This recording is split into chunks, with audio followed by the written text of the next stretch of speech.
Assalamualaikum warahmatullahi wabarakatuh. Salam jumpa kembali dengan kami di sini di Desa Batuah.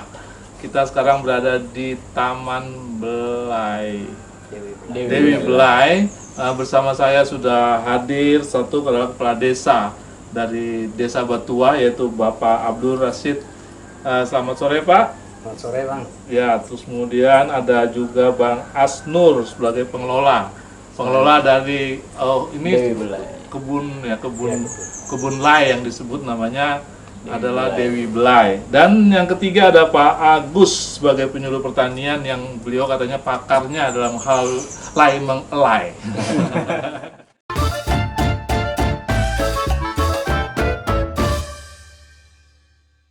Kita sudah meminta ke perusahaan supaya ini jangan ditambang. Dan kebetulan juga yang punya enggak mau.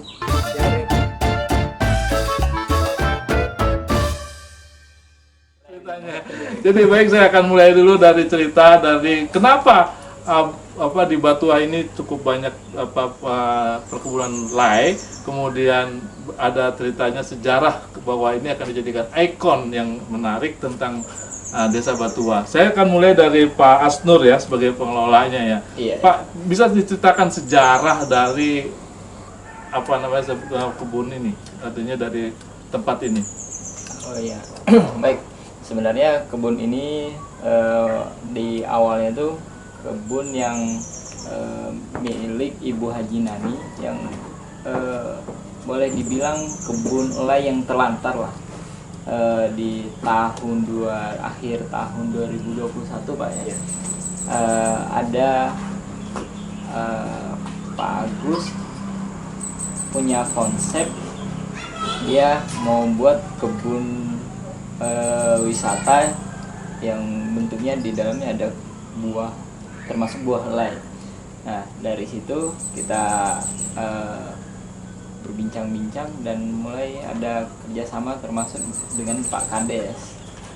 Dari situlah terbentuk gimana kalau kita kelola, ada pakarnya yang mengelola, yang membimbing untuk jadi sebagai ikon desa mungkin. Oh, jadi asalnya ini memang adalah kebun dari milik warga, yaitu Hajah Nani. Haji Nani. Dan itu emang orang lokal di sini, orang yang sudah berapa puluh tahun tinggal di sini nih gitu.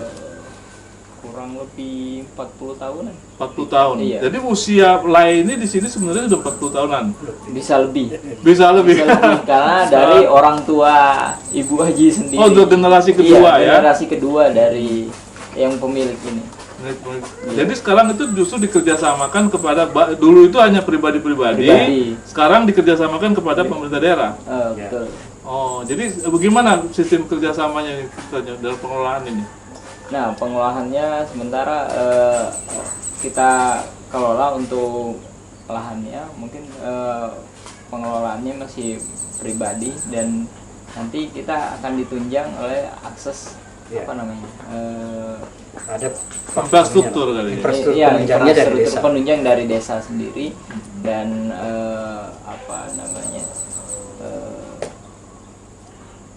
dari Pak Agus sendiri mungkin konsepnya nanti untuk kedepannya ini Dewi Belai ini mau bagaimana konsepnya nanti mungkin.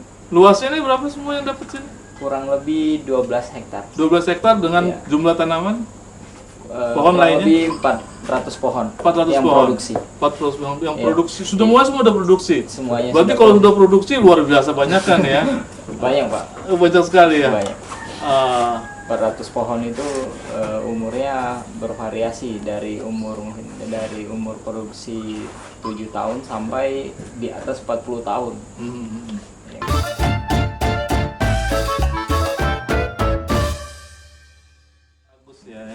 Bagus, ini kan katanya Pian ini adalah pakarnya di sini.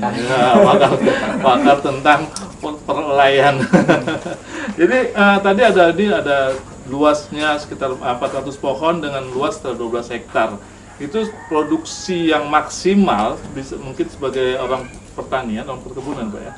Perkebunan bisa memahami berapa sebenarnya yang bakal bisa potensi dipanen dalam 1 tahun. Iya. Alhamdulillah ya di Batuah ini banyak sekali koleksi Pasmanipah Lai. Hmm. Jadi setiap pohon itu karakternya beda-beda. Cuma yang kita kembangkan terakhir ini memang dua varietas, Pak. Varietas Mahakam dan varietas Kutai. Hmm. Selain Lai, kita juga punya Mandong sebenarnya, Pak. Mandong itu disebut Lai durian. Hmm. Kalau orang umum nyebutnya Lai Lai durian, durian. ya. Kalau orang Kutai nyebut itu Mandong. Nah, di sini ada beberapa juga yang sedang kita pantau untuk dikembangkan Mandong. Lai yang dimiliki Haji Nani ini memang kebun tradisional, Pak ya. Jadi belum mendapat sentuhan opolasi, jadi masih dari asalnya Tradisional dari ya? biji ya. Betul-betul dari biji ya? Ya, tanamannya pun tidak teratur kan, ada yang rapat, ada yang jarang. Nah, ini kan kita mulai rehab nih, Pak ya. Yang diperlukan mau ditebang ya ditebang. Yang mau di upgrade nanti kita upgrade. Ya upgrade itu misalnya gini, Pak, buah itu sudah berbuah tapi buahnya tidak bagus. Hmm. Nanti kita tepoking. Oke, tepoking sekarang itu kondisi yang ditempel. kondisi tradisional ini buah ini berapa produksinya kira-kira ini? Berapa ratus buah? Satu pohon yang sudah umur 40-an tahun ini, Pak, kalau lagi lebat itu antara 200 sampai 300-an. 200 sampai 300 buah per Iya, pohon. Iya, rata-rata itu. Nah, Rata-rata. beratnya kan antara 1 sampai 2 kilo. Jadi kalau sampai 400 pohon dikali Jadi 400. kali 200 kali 400 itu sekitar 80.000. Iya. 80.000 buah. Kan Nah, kalau yang ukuran kecil-kecil seperti yang kemarin di sebelah sana itu ada 600-an butir. 600-an 600 butir. butir. Iya, tapi dia tidak sampai sekilo ukurannya. Ini Jadi jatuhnya produksi per pohon kurang lebih aja dengan Ini yang buah atau rambutan sih? lebat betul, Pak. Sangat luar biasa, Pak ya. Iya, iya. Bapak tahu tentang buah lai itu, bisa dijelaskan bahwa lai itu adalah jenis yang buah lokal yang gitu kan, Pak ya. Iya. Bisa dijelaskan tentang buah itu apa sih? Ya, Lai ini, Pak ya, dari nama ilmiahnya itu Durio Kuteyensis. Itu menunjukkan jenis Lai ini memang asal usulnya dari Kutai. Kutai, Iya. Kalimantan Timur atau Kalimantan? Ya, Kalimantan Timur. Kutai secara umum dulu kan luas, Pak ya, Kutai itu ya. Berarti Kalimantan tidak ada. Artinya di daerah lain Kalimantan Barat. Artinya daerah kita ini variasinya tuh banyak sekali, Pak. Hmm. Untuk Lai, makanya disebut asal usul di sini. Kalau di seluruh Kalimantan sih ada, Ada. sampai ke Brunei, Sarawak. Oh, ini asal Sabah. usul, asal usul. Iya, cuma karena di sini keragamannya sangat banyak, ya Oh. makanya dipercaya asal usulnya Dari sini. dari sini. Ya. Di sini tuh ada yang hanya 3 on, Pak. Ada yang paling besar sampai 3 kilo. Jadi dari variasinya banyak sekali. Yang warnanya putih sampai yang merah ada. Hmm. Umumnya kan kalau lain kan biasanya cuma kuning, Pak ya. Ada yang mengatakan bahwa lai dengan durian itu seperti kakak adik, betul kah? Karena dari ciri-cirinya itu gimana? Ya satu genus, Pak, satu genus itu apa ya, di atas spesies ya. Kalau kita kalau lain tadi spesiesnya Durio Kuteyensis, kalau durian Durio Jebetinus. Jadi Oh. satu genus. Genus itu kalau kita nih spesies Iya. Homo, ya, Homo Soloensis. erectus. Erectus. Oke, kita ngerti itu apa bahasa ilmiah. bahasa ilmiah. ya. Ya, sekarang kita ngomong di Batua. Di Batua ini karena Bapak sejak 16 tahun lalu sudah ditugaskan di sini, berapa banyak selain Haji Nani ini, berapa banyak lagi masyarakat sini yang katanya banyak juga masyarakat yang menanam buah lain di sini. Iya. Rata-rata, Pak, hampir setiap keluarga punya pohon lai. Iya. Itu sebabnya apa, Pak ya? Ya gini kan, petani kita setelah nanam merica, Pak, di tepi-tepinya Ya. ditanami Oh. lai. Ikan batas. Ada juga pas mau ladanya mau mati ditanami lagi di tengahnya dengan lai. Ya dulu apakah mereka karena enak nyaman buahnya gitu makanya ditanamin atau karena mengerindangnya? Kalau Karena saya buah- dengar cerita tetua di sini, Pak, sebenarnya dulu pun tidak ada harganya ini lai. Iya. Murah betul. Nggak ada. Nggak ada. Nah, tapi suka aja mereka Suka gitu. aja makan. Karena lai ini mudah dirawat, Pak. Oh, udah dirawat. Tanam, Jadi? dibiarkan gitu aja masih berbuah. Hmm. Kalau durian kan ditanam-tanam Kalau tidak dirawat tidak jadi. Boleh jadi bahwa pohon lay yang ada di Batuah ini sesuai dengan peradaban di sini kali ya? Ya adaptasinya bagus banget. Mungkin karena memang asal usulnya kan. Ya, asal usulnya. Di kampungnya sendiri. Jadi sebagai pakarnya lay, ya kan sekarang optimismenya dibangun, sekarang ada kerjasama antara rakyat dengan masyarakat dengan pemerintah daerah dan dibangun akan menjadikan ikon perkebunan lay. Optimismenya ini akan mendapatkan gimana ke depannya gitu gambaran. Iya. Tapi gini Pak, posisi kita ini tidak terlalu jauh dari kota. Di Kaltim tempat wisata kan kurang Pak. Ya. Ya kenapa? Kebun-kebun yang ada nih tidak kita kelola. Kebun produksi sekaligus untuk wisata. Jadi ada nilai tambahan Pak ya. Nah, kemudian ini salah satu cara untuk konservasi. Kalau ini produktif menghasilkan uang kan masyarakatnya nggak mau nebang. Ya. Ya kan? Perlawanan terhadap konservasi, perlawanan terhadap eksploitasi. Eksploitasi. Jadi ini salah satu konservasi melalui wisata ini. Ini tetangga di sebelah sudah ditambang Pak. Mungkin 300 meter dari sini ya. Iya, Nah, kurang lebih 300. ini masih bertahan ini. Mudah-mudahan ini. Artinya Insya Allah apa, akan bertahan. Iya, dipertahankan Pak ya. iya kan. Doa Bapak supaya ini harus dipertahankan. Iya. Kalau enggak habis Pak kita Pak pasangan makin. Oke, baik. Oke, ini udah ada doa dari pakarnya ini, dari pengelola juga sudah ada. Sekarang kita masuk ke Pak Kades.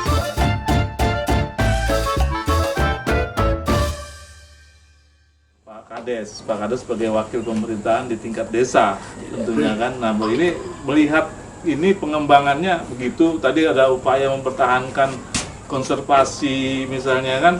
Terus apa sih yang mau diharapkan dari sebuah perkebunan ini?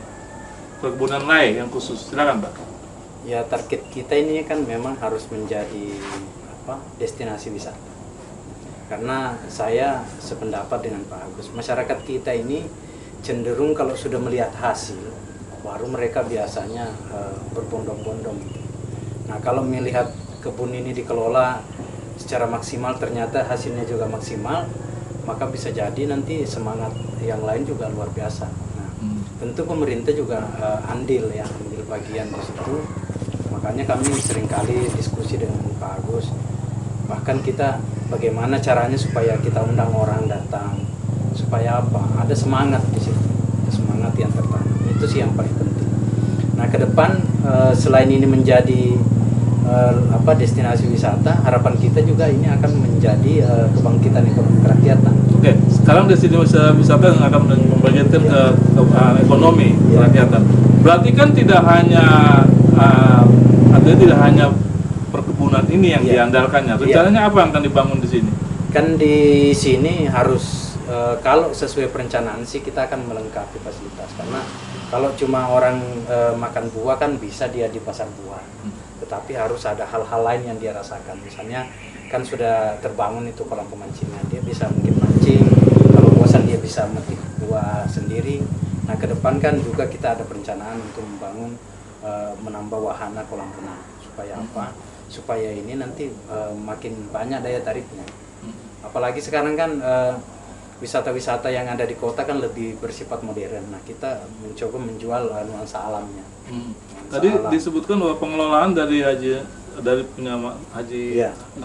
Nani itu ke BUMDes. Jadi gimana sistemnya kerjasama? Kalau pola kerjasama itu kan nanti tertuang pasti di dalam MOU ya. MOU. Nanti misalnya sharing profitnya kita tinggal lihat secara proporsional. Misalnya orang yang punya dengan kita mengelola berapa. Mungkin yang kita kerjasamakan nanti di sistem pengelolaannya. Sistem pengelolaan. Ya. Ini sudah tersusun konsepnya. Konsepnya kita sudah susun. Hanya saja ini kan memang kita sambil menunggu ini lengkap. Habis menunggu kita, lengkap. Menunggu lengkap itu maksudnya apa? Menunggu lengkap itu? Sempurna ini kan lagi bangun infrastruktur ini. Infrastruktur. Kalau sudah selesai semua. Anggaran dari mana itu? Hah? Anggaran dari mana, Pak? Anggaran kan bisa kita gandeng CSR juga bisa. Satu CSR. Yang kedua kan juga perusahaan-perusahaan ya. Bisa dengan perusahaan. Bisa juga misalnya kita pakai dana desa untuk membangun infrastruktur. Dana desa. Nah, karena kalau dana desa itu kan boleh digunakan untuk menunjang pariwisata, boleh. Itu ada kode rekeningnya, boleh. Ya, saat ini untuk dana desa dengan ADD-nya berapa? Kalau dana desa kita APBDes-nya? APBD kita itu sekitar 4M lebih. 4M sudah besar itu. Karena Besar kita itu. DD kita dari pusat itu kan 1,4, kalau ADD dari kabupaten sekitar 2,4 juga. Ditambah lagi kan ada CSR, kemudian ada bagi hasil pajak juga ada. Ya, tadi disebutkan bahwa ini juga bagian dari konservasi. Jadi artinya ada area-area di Batua ini yang sudah menjadi batu bara. Jadi ke depan ini kebijakan dari desa Dan ini kita sudah meminta ke perusahaan supaya ini jangan ditambang. Yang kita dan kebetulan juga yang punya enggak mau. Yang repot itu kalau kita sudah membuat kebijakan jangan, tapi yang punya mau menjual tetap enggak bisa apa-apa. Tetapi ya mudah-mudahan dengan adanya menjadi contoh ini, karena kita ini yang kita pikirkan, saya diskusi dengan Pak Agus jangka panjang. Saat ini kalau kita jual mungkin dapat uang ratusan juta, tetapi kita tidak pernah memikirkan bahwa ketika ini 5 tahun atau 10 tahun yang akan datang, ini nilainya lebih besar dari itu. baik, mungkin orang banyak yang tidak tahu bahwa letak desa Batua ini terletak di daerah mana. Ya. Padahal kalau dari peta yang saya lihat bahwa sebenarnya antara ibu kota negara yang akan dibangun di titik 0 dengan desa Batua ini berdekatan. Mungkin Pak ini bisa menjelaskan, Pak Kades. Kalau secara letak geografis kita ini bisa dibilang pintu gerbangnya IKN. Karena apa? Apalagi kita letak di jalan poros ya, poros antara Balikpapan dan Samarinda, menghubungkan 3 kota besar, Balikpapan, Samarinda, dan Kutai Kartanegara. Nah, ke IKN juga hampir sama jaraknya. Jadi memang kita ini berada di tengah-tengah. Hampir semuanya menjadi pintu gerbang ketika kota itu, apalagi di IKN. Nah, jadi kita sangat optimis, apalagi sangat jelas di surat edaran bahwa Batua ini masuk desa penyangga. Desa penyangga kita berharap memang dengan adanya wisata-wisata yang bisa menghasilkan ekonomi bagi warga, nanti itu yang akan membangkitkan pendapatan-pendapatan yang ada di masyarakat. Jadi kalau kita hitung-hitung perjalanan kita, misalnya kalau dari Samarinda itu kan dari kota Samarinda sampai ke desa Batua sekitar 30 kilo. Ya. Ya, kemudian dari desa Batua ke pintu jalan tol yang ada di Samboja Sekitar 40 kilo itu. Iya, 40 kilo. Kemudian kalau dari pintu jalan tol ke IKN sekitar 20 kilo. Iya, dekat aja. Iya, dari itu ya. Jadi emang dekat, atau kalau misalnya jalan potong langsung mungkin hanya 30-an kilo jadi. Kalau pemerintah kan merencanakan juga jalur alternatifnya nanti Batua IKN kan ada. Jadi saya rasa memang nanti kita optimis ya, karena selain ke jalur IKN juga ke Tenggarong sudah dibangun, sudah direncanakan, bahkan juga memungkinkan akan ada pintu tol yang akan dibuka di Batua. Mudah-mudahan kita berharap, namanya perencanaan ini kan kalau terwujud ya sangat membuat kita luar biasa di desa Batua. Jarak antara desa Batua dengan IKN sekitar 40 km. Sebagai gambarannya bahwa jarak dari Bogor ke Jakarta itu 60 km. Ya. Ya kan? Itu jadi gambarannya. Jadi Bogor juga kita. Kan sama aja huruf B juga, Batua. Baik, kayaknya terima kasih banyak semuanya. Kita dengan obrolan kita singkat pada sore hari ini di kebun Dewi Lai, ya kan? Kita terima kasih Pak Agus, terima kasih Pak Asnur, dan terima kasih Pak Kades Abdul Rashid atas kesediaannya untuk bergabung dengan kami. Baik, terima kasih semuanya. Assalamualaikum warahmatullahi wabarakatuh. Waalaikumsalam warahmatullahi wabarakatuh.